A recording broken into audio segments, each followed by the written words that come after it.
En primer lugar, les agradezco la invitación. ¿Ustedes prefieren que yo hable con micrófono o sin micrófono? Mejor con micrófono. Con micrófono, ok.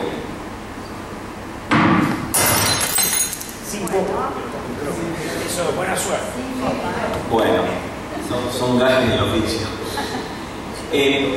A ver, la invitación que me hicieron era una invitación que yo agradecí, me tiró del vaso, la copa. Es una invitación que ni en mis mejores sueños yo hubiera imaginado recibir. En este sentido, que era la confluencia entre un proceso de reflexión que se hizo y se sigue haciendo en el ámbito académico, pero que también se vincula a intereses políticos. Y la verdad es que yo no voy a definir para esta exposición un carácter, no le voy a dar un carácter exclusivamente académico, está definido desde, si se quiere, mi subjetividad política.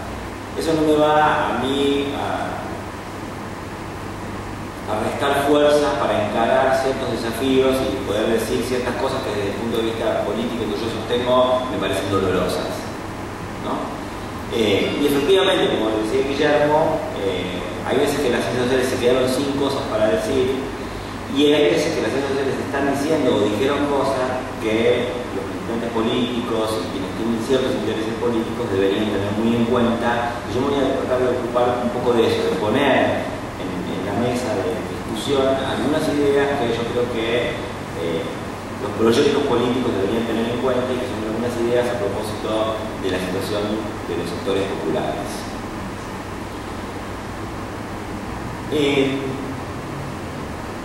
Para ir aclarando los términos, yo lo primero que diría es que cuando yo hablo de sectores populares lo hago con una comodidad mayúscula, que es evitarme cualquier clase de teorización muy sofisticada sobre si son clases, son sectores subalternos. En principio hablamos de los estratos más bajos de la escala social en términos de remuneraciones y de títulos universitarios o de títulos educativos, porque no hay títulos universitarios en los sectores populares. Digamos, si se quiere muy ingenuamente, estamos hablando de los más pobres de la sociedad y estamos hablando, en mi caso específicamente, de pobres que residen en grandes aglomeraciones urbanas, en los conurbados y en las conurbaciones de grandes ciudades de América del Sur, y básicamente yo me refiero a Buenos Aires. He tenido alguna experiencia de investigación en Río de Janeiro y alguna otra ya no tan en el Cono Sur en México.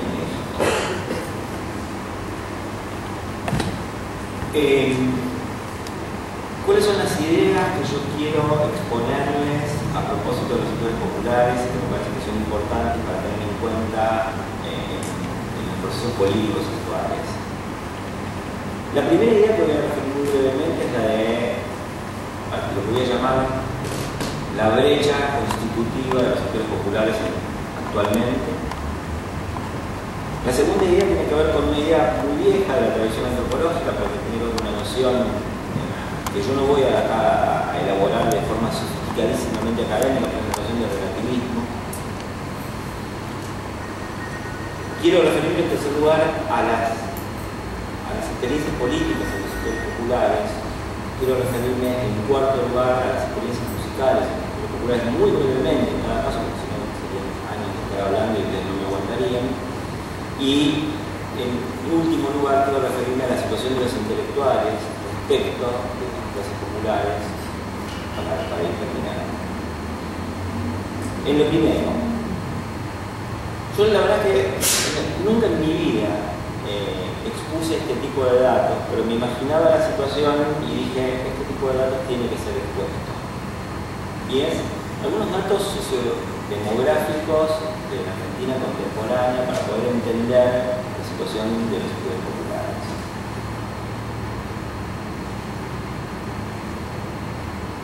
Hay un índice que mide la desigualdad en sociedades y la compara. Yo no voy a hacer acá ninguna exposición de ese índice. Lo único que quiero decir es que el índice que mide la desigualdad nos muestra que luego de un pico de desigualdad extrema que hubo entre el año 2001 y 2004, en el año 2010 la Argentina mejoró en ese índice, quiere decir que la distribución del ingreso se hizo más igualitaria y que los niveles de esa igualdad mayor en la distribución del ingreso se parecían mucho a los del año 1992. ¿Sí? Hay otro dato sociodemográfico importante, que es que hacia el año 2010 y también en el 2011 Argentina alcanzó niveles de indigencia y pobreza que habían bajado muchísimo respecto de 2001, 2002, 2003 y 2004. Y que esos niveles de indigencia y de pobreza, que son mucho mejores, bajó la pobreza y bajó la indigencia, se parecen bastante a los de 1992. Y también, estoy refiriendo muy cualitativamente la información como simplemente para situarnos en una idea, es el empleo creció hacia 2010-2011 de forma tal que las tasas de empleo se parecen bastante a las de 2002 y se supera la crisis y las tasas de desempleo que habían sido altísimas, como todos ustedes deben saber o recordar, en los años 2001, 2002, 2003. ¿Por qué traigo estos datos?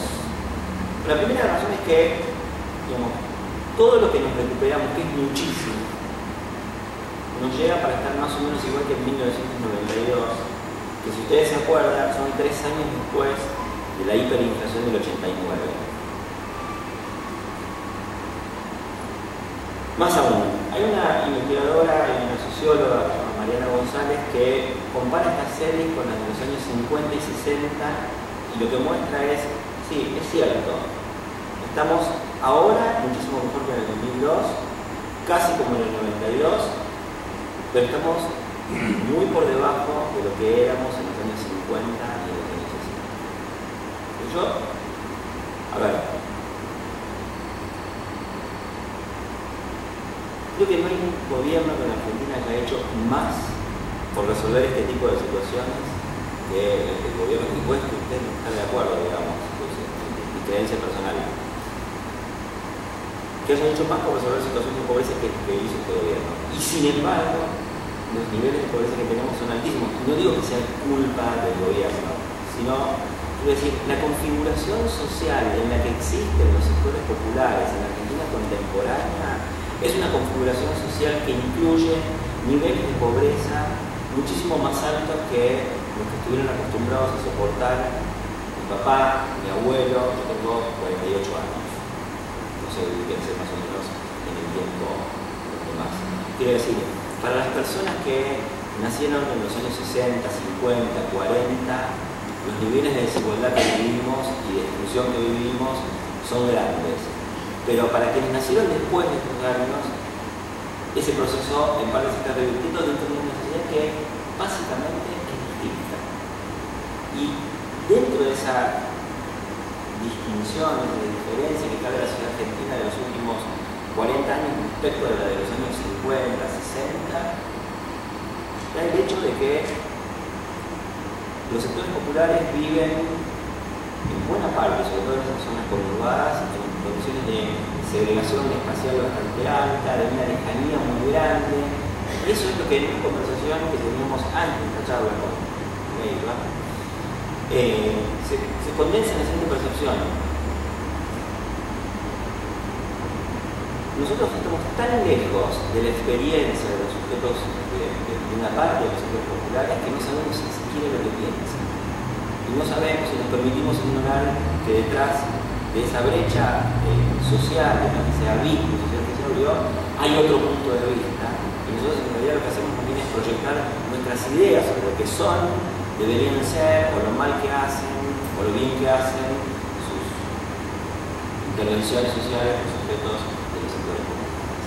Entonces, estos datos cuantitativos son simplemente para situar la distancia y el grado de decisión y de separación en la que nosotros, o muchos de nosotros, vivimos respecto de los sujetos de los sectores populares. La segunda cosa, y entonces tiene más sentido, es que yo quería referirme a una noción que durante muchísimo tiempo guió la práctica de los antropólogos que es válida para entender otras formas de experiencia que existen en nuestra propia sociedad, entender la diversidad de nuestra propia sociedad, que es la noción de relativismo.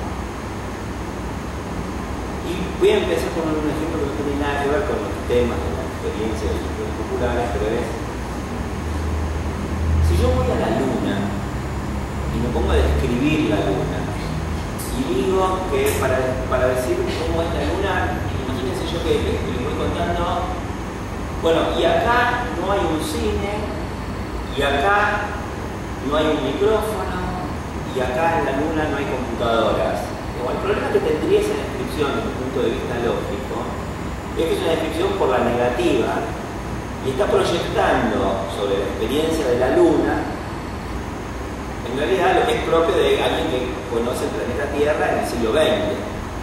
¿Sí? Entonces, cuando uno quiere hacer una descripción de algo que es diverso de uno, tiene que poder suspender los parámetros de su propia experiencia. Yo no puedo ir a la luna y pensar que hay un cine. Yo no puedo ir a la luna y pensar que hay micrófonos. Yo no puedo ir a la luna y pensar que hay humanos. Bueno, yo puedo ir a otros mundos sociales y entrar de buena fe a pensar que, aunque ellos no tengan mis mismos puntos de vista y mis mismos valores, tienen sus valores y sus puntos de vista. Y que yo no puedo hacer una descripción de los otros en negativo. Y en referencia a los sectores populares esto es muy importante, porque casi siempre, en las ciencias sociales inclusive, y muy contemporáneamente todavía, y muchas veces en el marco de las más desarrolladas y sofisticadas investigaciones sobre los sectores populares, se sigue describiendo la experiencia de los sectores populares en términos negativos, como carentes, como desposeídos de cualquier saber, de cualquier cualidad. Voy a dar un ejemplo muy simple para que se vea que un ejemplo que ocurrió en Brasil, Carolina. Hay una antropóloga muy famosa que hizo una investigación, que escribió un libro sobre una antropóloga estadounidense que habría mostrado ella que las madres muy pobres dejan morir a sus hijos en situaciones de extrema pobreza porque están tan habituadas a la muerte de sus hijos que ya no tienen ni recursos ni posibilidades de llanto por esos hijos.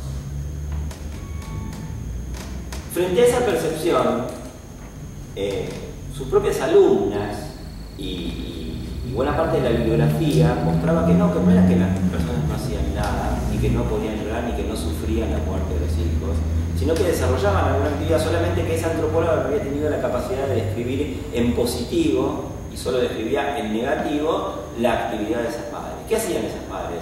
Esas madres rezaban, esas madres intercedían en relaciones sociales para ver qué podían hacer por los hijos. Alguien podrá decir, bueno, rezar no sirve porque yo no creo en Dios. Bueno, está bien, pero no podés decir que no harán nada. Uno puede entender que no se puede describir al otro en negativo, aún sin compartir el valor que tienen esas prácticas para esas otras personas. ¿Sí? Pero digo, lo primero para acercarse a la experiencia de los sectores populares es no describirlo en negativo, aún no compartiendo el valor de esa experiencia. Si los otros quieren comerse a los chicos crudos, bueno, es algo que hacen, no es que no hacen nada, tampoco es que se comen a los chicos crudos. Pero independientemente del valor que tenga esa experiencia para mí, esa experiencia es en positivo para ellos. Y esto, yo les decía, para conectarlo con la primera de las ideas que tracé, es fundamental en una sociedad como la nuestra, donde hemos vivido una excisión brutal. Porque si los niveles de pobreza aún mejorando, si los niveles de desigualdad aún mejorando, si la tasa de empleo aún mejorando, no llega a ser los de la sociedad más o menos integrada que tuvimos en los años 50 y 60, quiere decir que los sectores populares nos quedan muy lejos, y cuanto más lejos nos queda algo, más difícil es captar la positividad de su punto de vista, más difícil es captar su experiencia. ¿Sí? Entonces, cuanto más desigualdad, cuanto más separación tenemos en la sociedad, más deberíamos tener esa calidad interpretativa que nos permite entender o buscar el punto de vista del otro y sobre todo negarnos de antemano a negar que la experiencia de los otros tenga algún valor para nosotros. En ese contexto hay una experiencia que yo quiero citar básicamente porque continúa la lógica de los ejemplos y tal vez tiene algo que ver con algunas discusiones políticas. ¿Puedo contar una historia, una pequeña historia que es la siguiente? Es que yo me iba a parar. Bueno, pero tenés el micrófono, podés sacarlo. Ok. Que yo me iba a parar porque yo la verdad es que en un momento la historia es la siguiente. Cuando yo empecé mi trabajo de campo en el año 1995, fui a un barrio que sería el segundo cordón industrial del Gran Buenos Aires, el segundo cordón ya no industrial del Gran Buenos Aires. Gracias. Y me acerqué a un núcleo de militantes de lo que en esa época era el FREPASO, la Alianza, la formación política que llevó de la Rúa al gobierno. Y fui a una reunión de ese grupo de militantes y el FREPASO era de origen peronista, entonces vino un dirigente dualdista y le explicó a la gente lo siguiente: ustedes están desempleados y por eso son pobres. Y el desempleo se debe a que el tipo de cambio, la evaluación del peso argentino, está sobrevaluado y por eso hay muchas importaciones y por eso las fábricas de calzado donde ustedes trabajan, porque la gente trabajaba en fábricas de calzado, las fábricas de calzado cierran y ustedes no tienen trabajo. Entonces lo que nosotros tenemos que hacer es cambiar la política económica y para cambiar la política económica tenemos que derrotar a Menem en las elecciones y para derrotar a Menem en las elecciones tenemos que llevar a De la Rúa y a Chacho Álvarez. El subrayo en este momento de la historia que es que el dirigente político, usted puede estar de acuerdo o no que sea la causa del desempleo, pero les di una explicación que vamos a decir es una explicación sociopolítica del desempleo, ¿no? Una explicación socioeconómica del desempleo. Cuando yo salgo de esa reunión con el grupo de militantes del FREPASO, que yo creía que ese grupo de militantes del FREPASO no iba a tener de ninguna manera la reacción que les voy a contar, me encuentro con uno de los militantes que se para en un farolito que había y se pone así y me mira y me dice: el dirigente tiene razón en decirlo del desempleo, pero en mi caso no es así, y se queda callado. Y yo no entendí, digamos, pero ese silencio fue importantísimo porque fue una invitación a mi asombro y yo no supe asombrarme porque no sabía qué me estaba diciendo. Y me quedé como un idiota mirándolo y el tipo se quedó tanto tiempo esperando a mi asombro que al final dijo: bueno, te lo voy a decir yo porque sos un idiota.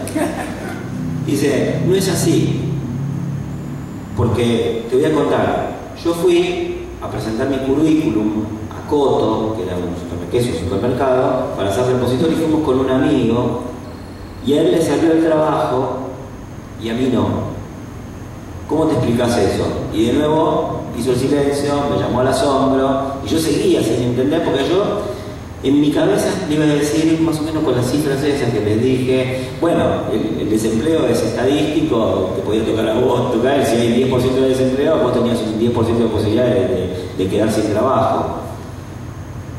Pero la invitación a mi asombro no era para que yo pensara o dijera eso, yo no me acuerdo qué es lo que le contesté en ese momento, sino para decirme: no, pero lo que a mí me pasa es que me hicieron un gualicho.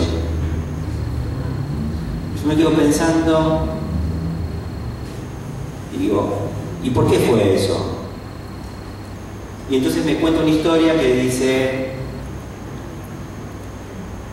que la cuñada de él se había enamorado de él y había querido ganar su corazón y le había hecho un trabajo, una brujería, y que el trabajo había salido mal y que entonces la brujería, en lugar de ganar el corazón de él para la cuñada, le saboteó la vida, se desorganizó y todo le salía mal.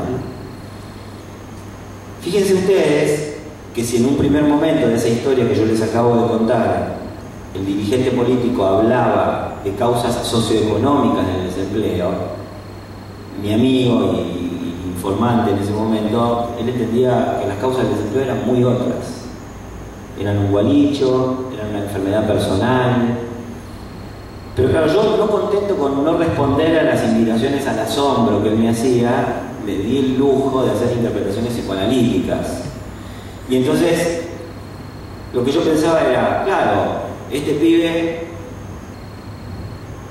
quiere salir con la esposa del hermano, lo cual es una locura, y entonces, como le da mucha culpa, se autosabotea y las cosas le salen mal. Y entonces, digamos, hecha esta conclusión para mí mismo, lo que le dije es, bueno, quédate tranquilo, ya se te va a pasar. Porque, digamos, yo quería desculpabilizarlo y desangustiarlo. Y el tipo me dice, no, yo estoy haciendo un trabajo para sacarme ese trabajo de encima. Y el tipo tenía una disciplina de monje para ir a un curandero, al que yo lo acompañé durante un año, donde se fue deshaciendo teóricamente del embrujamiento que había sufrido. Ahora, la historia podría seguir, pero yo no tengo muchísimo tiempo para contarles más de esa historia, pero lo que sí yo quería subrayar es, para nosotros religión quiere decir una actividad que se hace en la iglesia, que tiene que ver con las almas, que muy remotamente tiene que ver con la cura del cuerpo y de la vida. Y para este pibe, y para los 7 informantes que yo tuve en ese grupo de militantes del FREPASO, sin contar el resto de la gente que no estaba politizada en ese lugar, la religión era el primer recurso, más que la religión, las fuerzas sobrenaturales, que en realidad no son sobrenaturales, sino que estaban ahí, no estaban en el más allá, estaban en el más acá, eran el primer principio explicativo de muchas formas de sufrimiento de todos los días. Entonces, quiero decir, cuando yo llamo a tratar de entender, más allá del valor de esa experiencia, el carácter positivo de esa experiencia, el carácter no negativo, digamos, no es que le faltan, no le falta, al pibe ese no le faltaba un psicoanalista, tampoco le faltaba que le explicaran el desempleo en términos socioeconómicos. Él tenía sus categorías, alguien puede decir que estaba equivocadísimo, puede ser, pero eran sus categorías.